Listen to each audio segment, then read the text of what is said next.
let's talk about an easy way to budget when you don't like budgeting.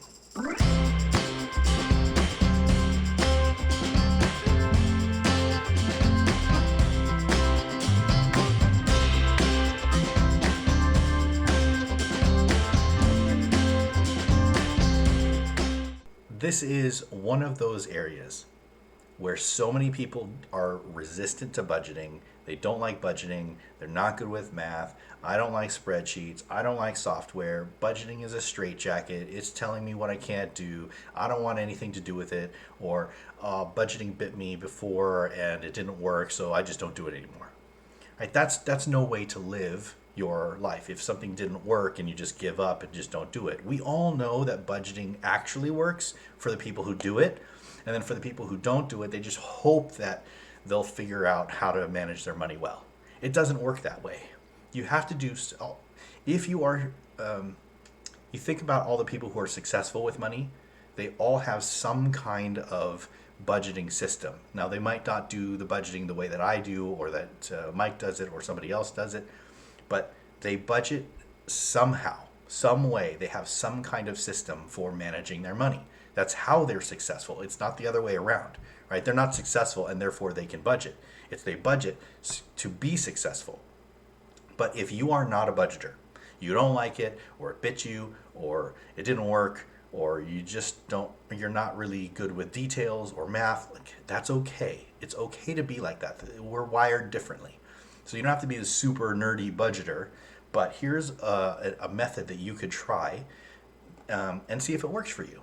We'll get back to the episode in just a second, but we wanted to give you a gift just for being here today. Thank you so much. We've got a 3-part video workshop absolutely free for you. This workshop is designed to help you get organized with your money so that you can give yourself a 10% raise. When you give yourself a 10% raise, you are going to have more money. And when you have more money, we will show you exactly what to do with that money so that you can get on the path to financial freedom and start living your life, your ideal life today. You're going to learn how to get out of debt. You're going to learn how to save money. You're going to learn how to free up money so that you can invest for your future. If you're unfulfilled with life, whether it be at work, in your personal life, or with your money, then this is the workshop for you. Visit sentinelcoaching.com/raise. That's sentinelcoaching.com/raise, or click the link in the description. Now, back to the episode.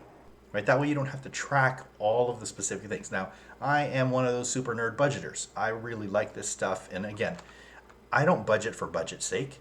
I budget because of the results that it gets me. I was able to retire in my 30s because I budget so well. I knew what we were bringing in and what we could live on and what my life could look like, so I could quit my job at age 38 and I can semi-retire because I'm such a good budgeter. But that doesn't mean that everything is flawless. I look at the numbers, I look at the receipts, I look at the transactions, I do all those things. But you don't have to do that. So here is the alternative method for our detail-oriented budgeters. If that's not you, this is the video for you. What you can do is, well, simple terms, what I can call bucket budgeting, right? And people know this intuitively, but they don't know how to implement it in your life. I'm going to teach you that right now. So we're going to have 3 different buckets. The first bucket is going to be your fixed expenses. This is your mortgage. This is your utilities. This is your car payment. This is, all the other things that you want to do over here that are fixed expenses. You know exactly or roughly how much that bill or expense is in the month. That's one bucket or column, right? If you wanted to put it on paper, you can do, this is my columns and this is my bucket. This is what all my fixed expenses are. Every single month, this is the payment, or this is roughly, right? Our utilities changes a little bit, but you know that you have a gas bill, you know that you have electricity bill, you know you have a water bill, you know you have a mortgage or rent, you know you have a car payment, you know you have insurance. Like all of these different things you put down and you say, okay, this is how much it is roughly, or the exact dollar amount for something like a rent or mortgage that doesn't change. Fixed expenses, bucket number 1. Bucket number 2, we're going to skip over this middle bucket, and then in the third bucket, we're going to say future expenses, what I call anticipation funds. I'm anticipating funding something in the future. It's not terribly far in the future. That's what investing is for. But this is short-term savings for things like I want to upgrade my phone or laptop. I want to get a new car in a couple of years. There's gifts, birthday, anniversary, Christmas gifts that are coming every year. There are annual bills, like my life insurance is due every year, not every month. Things like that I want to save for in the future, right? Car repairs is a good one, registration, taxes, things like that.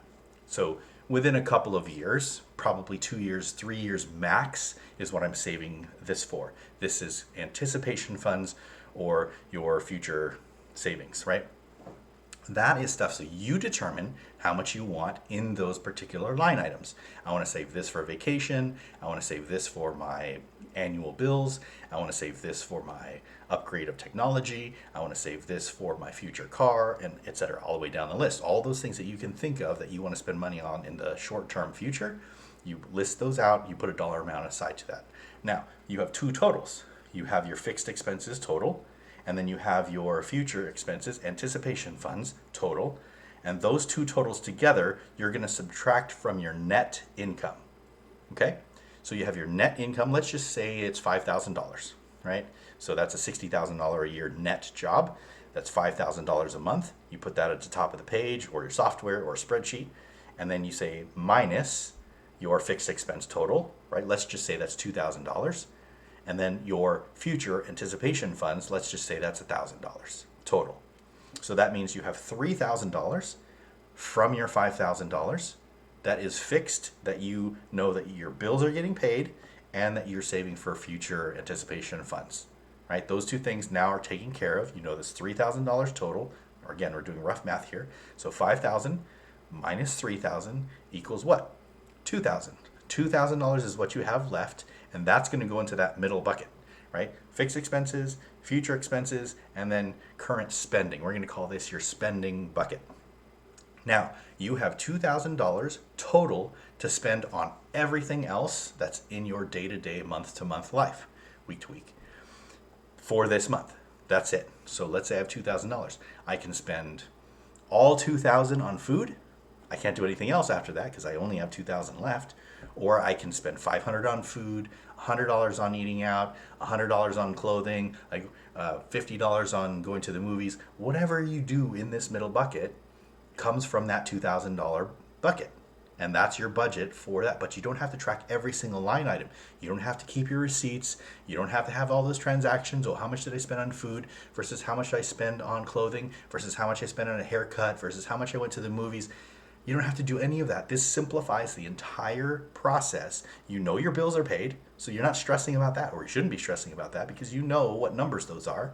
And you're also saving for the future, so that's not going to come back and bite you either, right? You're saving for that car replacement. You're saving for the auto repairs. You're saving for vacations. You're saving for upgrades of technology. You're saving for all of that stuff. So you know you're saving for your future, your short-term future. You've got your bills paid. So this is all like the extra stuff. Now, of course, we have groceries in there and we have some of the needs of the month, right? Hobbies, things like that. That's okay. You have money for that.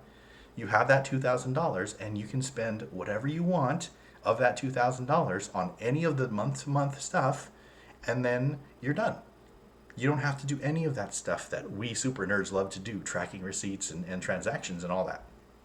Exactly how many dollars and cents went to each line item. You can do that if you want. That's a different video. But in this particular one, I'm trying to teach you that you don't have to do all the crazy stuff that we do as super budgeters. So you just take that $2,000 and you say, I'm going to spend the money as it comes up and as I go and do stuff. And at the end of the day, I make sure that I don't overspend that $2,000. That's it. So you literally figuratively have a bucket of $2,000, and when you spend money, you just keep a ledger of the total value. You don't even have to track what you spent it on. It doesn't matter in this method. You don't have to track that stuff. You just have $2,000 to spend on your day-to-day, week-to-week, and then on the month. This is how much I have. And you spend it or you don't spend it. But don't go over that dollar amount. If you go over, then you're stealing from one of your other two buckets. You're stealing from your bills or you're stealing from your future savings. All right, so I hope that helps you with, wait a minute, budgeting doesn't have to be cumbersome and hard and you don't have to track everything and all that. This is the simplified version for you beginner budgeters or those of you who don't like the math and don't like the spreadsheets or the software or anything like that.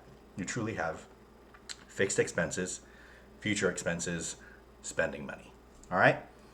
Okay, we also, if you wanted to, we have a budgeting and debt elimination course, so you can check that out if you want to learn how to budget and you want to learn how to get out of debt and get really good at managing your money. So we have that course available for you there. Check out the ILMA, and we'll see you in another video.